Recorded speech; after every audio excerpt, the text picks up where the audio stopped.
কোফতা তোমরা অনেকভাবেই বানিয়ে থাকো। ছানা দিয়ে বলো, কাঁচকলা, আবার এঁচড়ের সময়তে এঁচড় দিয়ে বলো। এদিকে আমিষ হিসাবে চিকেন কোফতা তো আছেই। আজ আমি তোমাদের সাথে একেবারেই ভিন্ন স্বাদের একটি কোফতা রেসিপি শেয়ার করতে চলেছি। অ্যাকচুয়ালি এই রেসিপিটি করার কোনো প্ল্যানই ছিল না, কিন্তু কেন করলাম সেটা আমি পরে শেয়ার করছি। তাহলে চলো রেসিপিটি শুরু করা যাক। নমস্কার, আমি রিমা। আহারে বিহারে চ্যানেল থেকে সকলকে জানাই স্বাগত। রেসিপিটি শুরু করছি। তার জন্য নিয়ে নিয়েছি 100 গ্রামের মতন ভালোভাবে ধুয়ে ভিজিয়ে রাখা ছোলার ডাল, আর রয়েছে এখানে 100 গ্রাম ছানা। রেসিপিটির জন্য দুরকম মশলা বানিয়ে নিচ্ছি। প্রথমেই নিয়ে নিচ্ছি গ্রাইন্ডারে দিয়ে দিচ্ছি একটা মিডিয়াম সাইজের টমেটো, সাথে দিচ্ছি 1.5 থেকে 2 ইঞ্চির মতন আদা। নিরামিষ রান্না, তাই আমার স্বাদ অনুযায়ী দিয়ে দিচ্ছি 2টো কাঁচা লঙ্কা, সামান্য একটু জল দিচ্ছি। একটা মিহি পেস্ট তৈরি। আরও একটা পেস্ট বানিয়ে নিচ্ছি। গ্রাইন্ডারে দিয়ে দিচ্ছি 1 টেবিল চামচ সাদা তিল।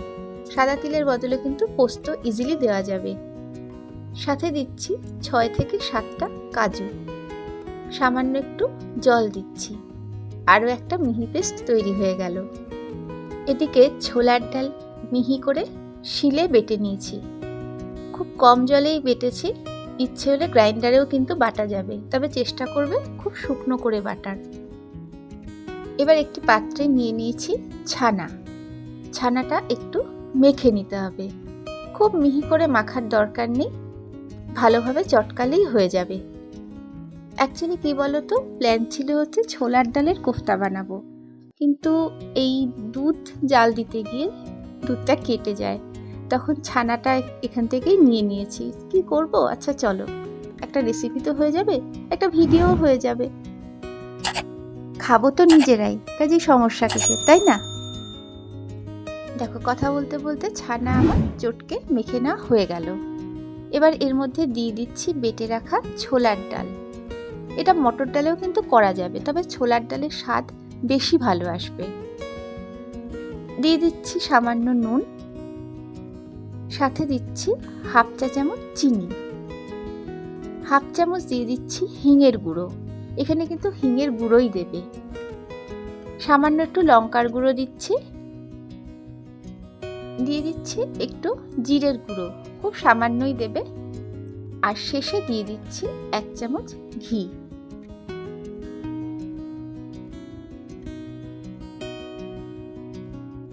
আর কিচ্ছু দেওয়ার নেই, সবটা খুব ভালো করে একসাথে চটকে মেখে নাও।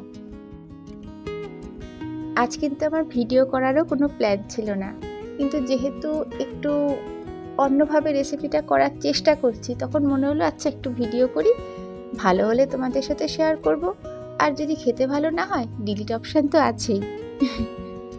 এদিকে দেখো মাখা কমপ্লিট। পুরোটা একটা ডোতে পরিণত হলো। এবার এই ডো থেকে একটু একটু করে নিয়ে প্রথমে গোল,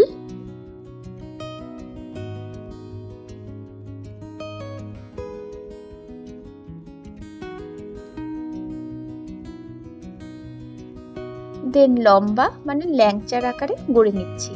যেরকম খুশি শেপ তোমরা দিতেই পারো, যেরকম খুশি। আমি আমার পছন্দ মতন করে নিচ্ছি। আগে তো একটা গোল শেপের ছানার কোফতা বানিয়েছি, তাই মনে হলো আজকে তো একটু অন্যরকম শেপ দিই।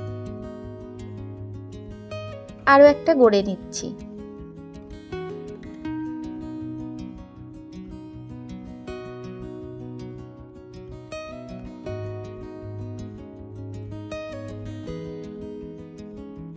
সবকটা কোফতা আমার গড়ে নেওয়া হয়ে গেছে।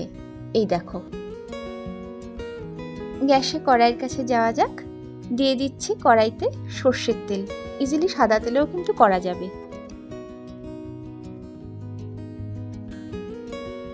তেল গরম হয়ে গেছে, এগুলো ভাজার জন্য তেলে দিয়ে দিচ্ছি।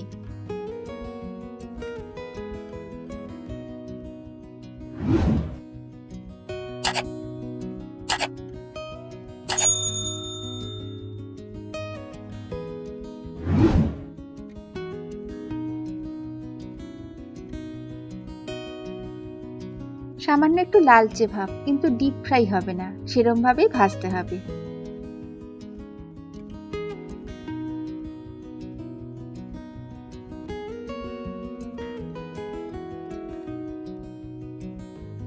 দেখতেই পাচ্ছ যে একটা লালচে ভাব আসছে, ওটা ছানার জন্যই হচ্ছে, প্লাস ডালে তো একটু লালচে ভাব আসে।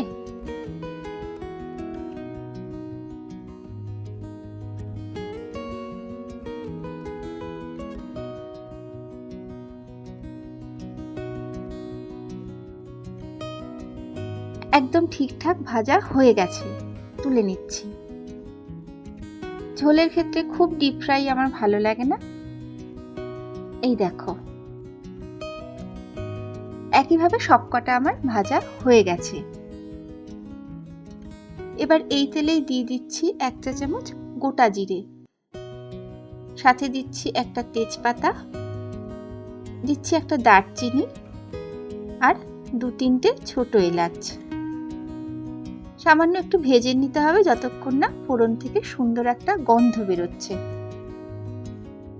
ফোড়ন থেকে ভীষণ সুন্দর গন্ধ বেরোচ্ছে।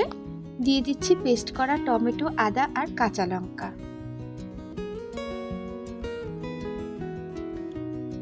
কিছুক্ষণ ধিমে আঁচে কষাতে হবে যতক্ষণ না টমেটোর কাঁচা গন্ধ না যায়।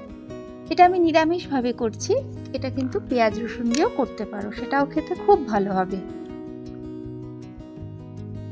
কষানো হয়ে গেল, দেখতেই পাচ্ছ তেল ছেড়ে দিয়েছে। দিয়ে দিচ্ছি এর মধ্যে পেস্ট করা সাদা তিল আর কাজু।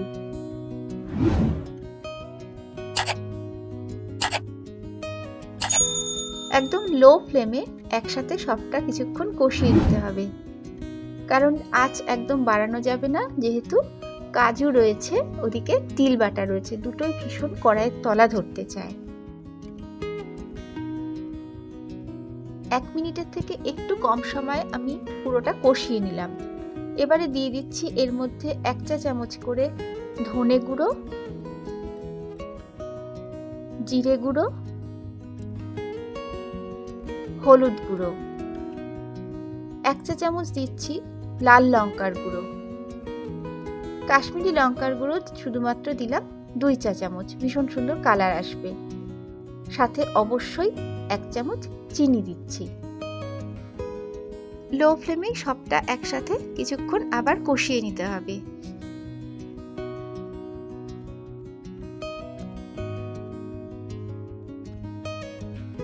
একটু ড্রাই ভাব চলে আসছে, তাই সামান্য একটু বাটি ধোয়া জল এর মধ্যে দিয়ে দিচ্ছি।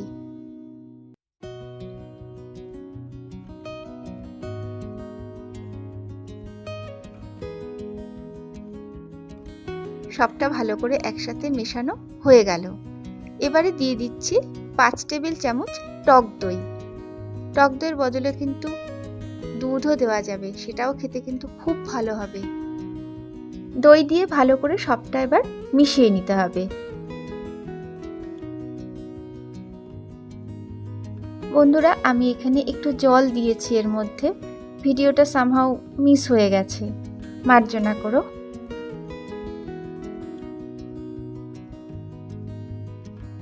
ফর গ্রেভি দিয়ে দিচ্ছি এর মধ্যে গরম জল। যে যেরকম ঝোল রাখবে সেইভাবেই জলটা দেবে, তবে ডাল বাটা বা ছানার ক্ষেত্রে খুব সহজেই কিন্তু গ্রেভি টেনে যায়, তাই জল একটু বুঝেই দিও। জল দিয়ে সবটা একসাথে মিশিয়ে নিতে হবে।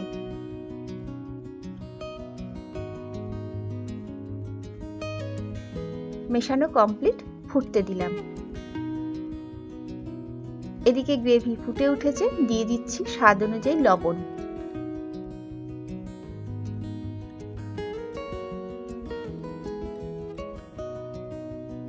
লবণ দিয়েও একটুকাল নেড়ে মিশিয়ে নিতে হবে পুরোটা।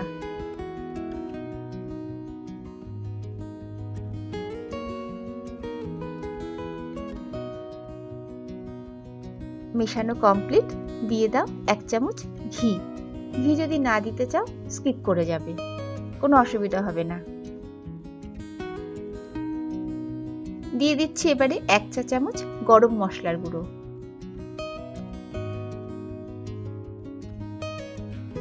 ঘি গরম মশলা দিয়ে সবটা একসাথে ভালোভাবে নেড়ে এবার মিশিয়ে নিচ্ছি।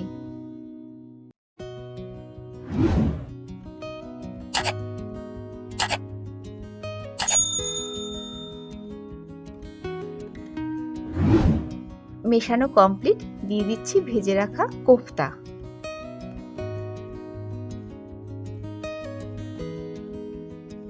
খুব আলতোভাবে ঝোলের সাথে কোফতাগুলো মিশিয়ে নিচ্ছি। আজ কিন্তু একদমই ঢিমে।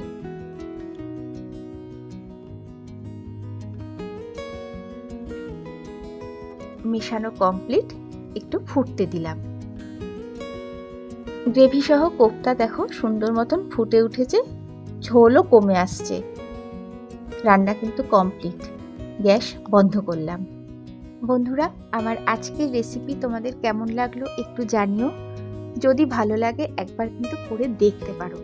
আমি কিন্তু এটা পুরোপুরি অ্যাক্সিডেন্টালি করেছি, আমার এরকম কোনো প্ল্যানই ছিল না, কিন্তু করার পরে মনে হলো আমি এতদিন কেন করিনি।